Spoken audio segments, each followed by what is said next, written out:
बीना और चंदर आजादपुर मंडी में साफ सफाई और मेहनत मजदूरी करके अपना पेट पालते थे। शादी के तकरीबन 2 साल बाद बीना गर्भवती हुई। दोनों ही पति पत्नी इस बात से बहुत खुश थे और बेसब्री से नए मेहमान के आने का इंतजार कर रहे थे, लेकिन होनी को शायद कुछ और मंजूर था। एक शाम जब दोनों काम से घर लौट रहे थे तो रास्ते में रेल पटरी क्रॉस करते वक्त चंदर का पैर पटरी में फंस गया।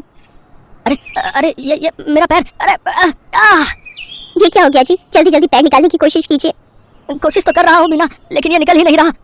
बीना भी उसकी मदद करने की कोशिश करती है, लेकिन उसका पैर बाहर नहीं निकल पाता। तभी उन्हें ट्रेन की आवाज आती है। जल्दी कीजिए जी, ट्रेन आ रही है। बीना, मुझे लगता है कि मेरा जाने का वक्त आ गया। तुम जाओ यहाँ से और अपना और मेरे बच्चे का ध्यान रखना।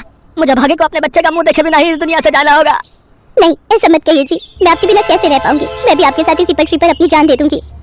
नहीं, हमारे बच्चे के लिए तुम्हें जीना होगा बीना। अब जाओ यहाँ से, तुम्हें हमारे होने वाले बच्चे की कसम।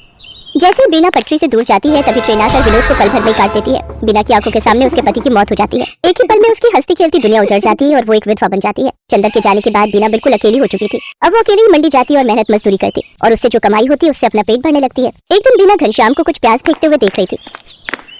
अरे घनश्याम भैया, ये आप क्या कर रहे हैं? कुछ नहीं बहन, जो प्याज खराब हो गए हैं उन्हें अलग करके फेंक रहा हूँ। अगर आपको कोई प्रॉब्लम ना हो तो जो प्याज आप फेंक रहे हो वो आप मुझे दे दो, वो मुझ गरीब के काम आ जाएंगे। लेकिन बीना बहन, इन आधे सड़े गले प्याजों का आखिर तुम क्या करोगी? वो मैं आपको बाद में बताऊंगी। फिलहाल आप ये खराब प्याज मुझे दे दीजिए। ठीक है बहन, ले जाओ। वैसे भी ये मेरे किसी काम के नहीं। इसके बाद बीना उन खराब प्याजों को एक थैले में भर लेती है और शाम को अपने साथ घर ले आती है और उसमें से थोड़े ठीक प्याजों को अलग करके रख लेती है और जिनकी हालत ज्यादा ही खराब थी उन्हें अपने घर के बाहर बनी क्यारी में बो देती है। अगले दिन सुबह काम पर जाने से पहले बीना साफ छाटे हुए प्याजों को काटकर आटे में मिलाती है और साथ ही नमक, हरी मिर्च और अजवाइन डालकर उस आटे को गूंथ लेती है। खुद नाश्ता करके वो कुछ पराठे घनश्याम के लिए भी पैक करके ले जाती है। ये लो घनश्याम भैया, आपसे जो कल प्याज लेकर गई थी उनसे मैंने प्याज के पराठे बनाए हैं, जरा आप भी चख कर देखो। रोज दाल चावल खाकर आप बोर हो गए होंगे ना? बीना बहन, हम गरीबों के नसीब में तो दाल चावल और सूखी रोटी ही होती है, भला उससे भी क्या नाराज होना। अच्छा लाओ, तुम इतने प्यार से प्याज के पराठे बनाकर लाई हो तो खाकर देखता हूँ।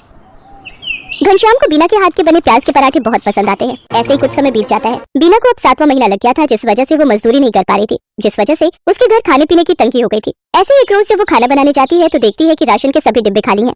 हे भगवान, एक बार को मैं तो भूखी रह लूंगी, लेकिन मेरे अंदर पल रही ये नन्ही जान कैसे भूखी रहेगी? इस हालत में तो कोई मुझे काम भी नहीं दे रहा, अब क्या करूं? हाँ, याद आया, अपनी जमीन में थोड़े प्याज उगाए थे ना, क्यों ना उनको निकाल लूं? वो अब पूरी तरह पक गए होंगे। बीना उन प्याजों को निकालती है और पड़ोस से थोड़ा आटा उधार मांग कर ले आती है। उसके बाद स्वादिष्ट प्याज के पराठे बनाती है। उसके पराठों की खुशबू को सूंघते हुए उसकी पड़ोसन आरती वहाँ पहुंच जाती है। अरे वाह बीना, तेरे घर से तो बड़ी ही अच्छी खुशबू आ रही है। आखिर क्या बनाया है तूने? कुछ नहीं बहन, ये प्याज के पराठे बनाए हैं। लो, तुम भी खाकर बताओ कैसे बने हैं।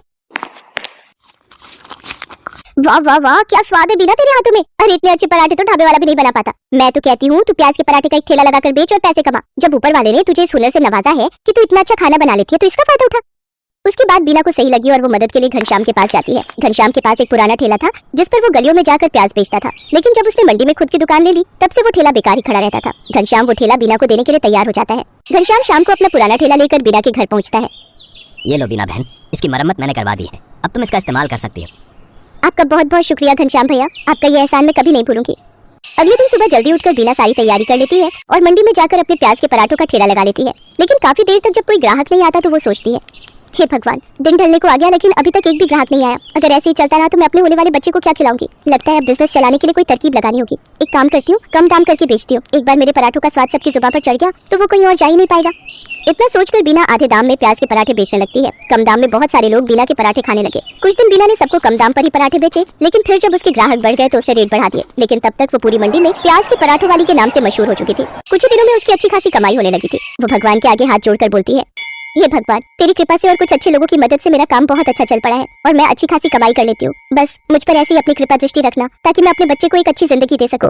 कुछ ही दिनों में बीना खुद का ढाबा खोल लेती है। अब उसकी खूब अच्छी कमाई होने लगी थी। उसका काम और बढ़ गया था, इसलिए उसने अपनी मदद के लिए 2 लाचार औरतों को रख लिया था। बीना की डिलीवरी का समय भी आ गया और उसने एक बेटे को जन्म दिया। महीने भर का रेस्ट लेने के बाद वो वापस काम पर जाने लगी और अपने साथ अपने बच्चे को भी ले जाती। अब वो काम संभालने के साथ साथ अपने बच्चे की भी अच्छी परवरिश करने लगी और खुशी खुशी उसके साथ रहने लगी।